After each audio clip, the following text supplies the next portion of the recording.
right.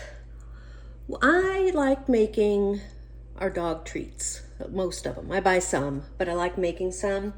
And we are celebrating one of our dog's birthday. So I'm going to make a recipe for him, and it's a cake. It's called the Spoiled Dog Cake Recipe, but I'm gonna make it into little brownie bite size. So you take a cup of flour,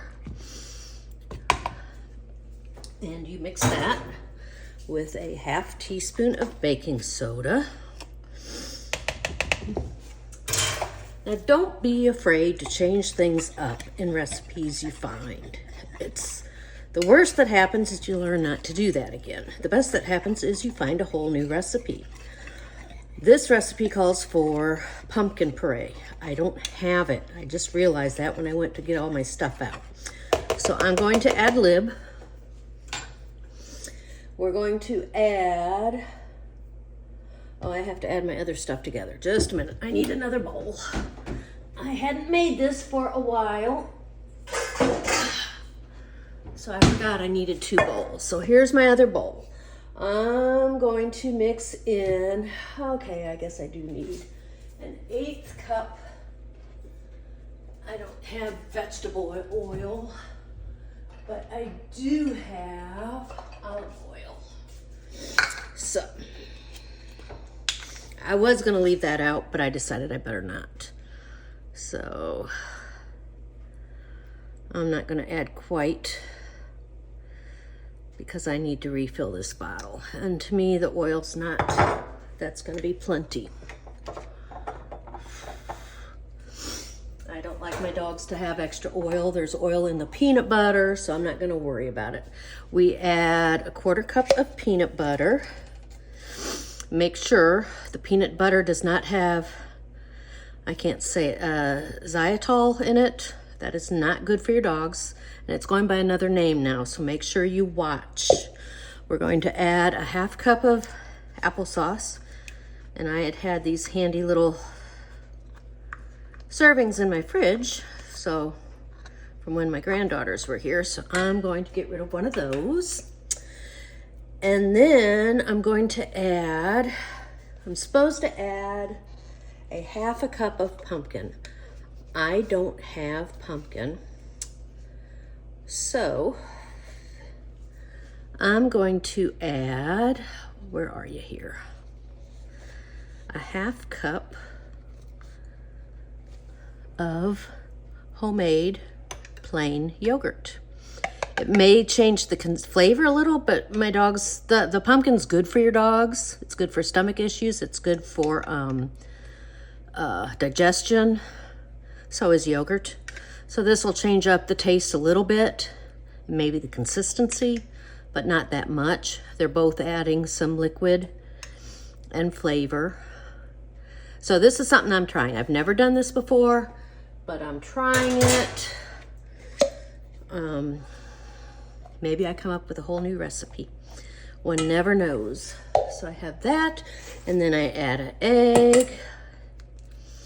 Now notice, these are all things in my kitchen. I did not buy anything special to make this. Oh, let's actually use this. Besides them being a little bland, we could eat these. I eat my yogurt. I eat peanut butter. I eat the eggs. So they are good for humans and dogs alike. They don't have any extra preservatives other than what's in my ingredients that I added. They don't have any seasonings or anything the dog can't handle, the dogs. And that's important. You want to make sure of that. So there we go. There's that. And now I'm going to add the dry ingredients to the wet ingredients. That normally makes it easier to mix. If you add the wet ingredients to your dry, sometimes you get clumps of the dry at the bottom. I was busy all day. I kind of picked the wrong time of day to heat up my oven. I think we're supposed to hit about 100 outside. But I was busy working all day, and we are those people that have little birthday parties for their pups. So I wanted to mix this up so I have something. The reason I am not making a cake is portion control. And you know, we have German Shepherds, so they'll get one, maybe two of these tonight, and the rest I'll just put in the fridge, or you can freeze them, and that way they get them. And I'm doing this in the brownie bite pan, and if you notice, I did not oil them. This pan is like all of our cookware. The new coating on it is excellent. They will come out perfectly. And it's very simple.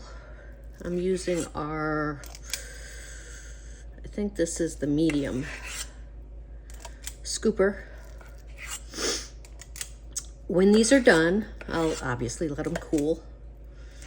And then you can make a frosting out of yogurt and peanut butter. You just mix, the recipe calls for a 1/2 cup yogurt and a 1/4 cup peanut butter. You mix it together and put it on the bites. Ooh, this is gonna come out about perfect. How often does that happen? Might be a 1 or 2. Well short. One tip, if you don't have enough to fill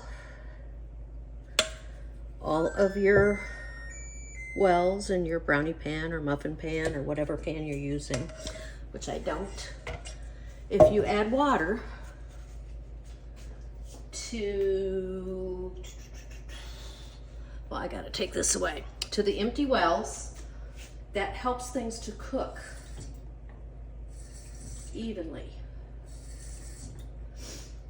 Okay, so now I've got a little bit of a mess. I got water on the outside, but that's easy. So I am going to, how long did that take me to put together? A few minutes, not long at all. Now they bake 8-inch pan,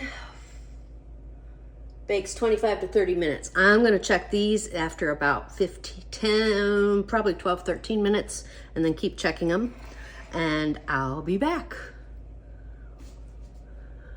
Okay, they baked about 14 minutes. They're not as golden brown as when I use pumpkin versus the yogurt, but look at that. Look how clean they just pop out. And all I had was half the oil called for in the recipe. I did not oil my pan. Isn't that awesome? Now I'm gonna let the rest, they're supposed to cool a few minutes. But I wanted to show you how wonderful this pan and all our bakeware is and how easy it is to clean up after you're done baking. So, see you later.